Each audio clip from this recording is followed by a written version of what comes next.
সময় এখন আর কেউ গুনে না।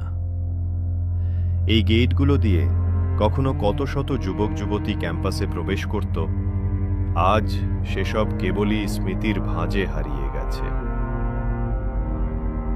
আর্কিটেকচার বিল্ডিংয়ের উপরের তলায়, যেখানে একসময় ভিড় জমত শিক্ষার্থীদের পদচারণায়, এখন সেখানে কেবল শূন্যতা আর নিস্তব্ধতার শব্দ। সিভিল আর মেকানিক্যাল বিল্ডিং, যেগুলো মাথা উঁচু করে দাঁড়িয়ে থাকত গৌরবে, আজও দাঁড়িয়ে আছে, কিন্তু চারপাশে ছড়িয়ে পড়েছে ধ্বংস আর নির্জনতার ছায়া।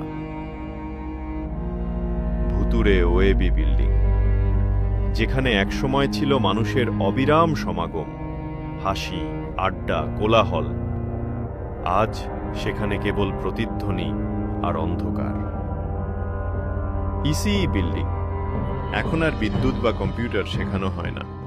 টেবিল চেয়ার সব ভেঙে গেছে, ল্যাবগুলোতে জমেছে ধুলো আর গাছের শিকড়। ক্যাম্পাসের গেটগুলো এখন আর বন্ধ হয় না, চিরদিনের মতো খোলা পড়ে আছে, যেন কারো অপেক্ষায় থেকেও আর কেউ ফেরে না। ক্যাফেটেরিয়া প্রাঙ্গণে, যেখানে দেয়াল একসময় রঙে ভরে উঠত, আজ সেসব দেয়াল জুড়ে কেবল শ্যাওলা আর লতাগুল্মের আঁকাবাঁকা দখল। হলগুলোতে, যেখানে একসময় কোলাহল ছিল, হাজারো শিক্ষার্থীর জীবন কেটেছে, সেসব এখন নিঃশব্দ, ফাঁকা। ভাঙা জানালার ফাঁক দিয়ে শুধু হাওয়া ঢোকে। ঢাকা বিশ্ববিদ্যালয় মেট্রো স্টেশন একসময় ছিল প্রাণবন্ত, ভিড়ে ঠাসা, আজ সেখানেও ট্রেন থেমে গেছে বহু আগেই। সবকিছুর প্রতিযোগিতায় শেষ পর্যন্ত জিতে গেছে কেবল প্রকৃতি।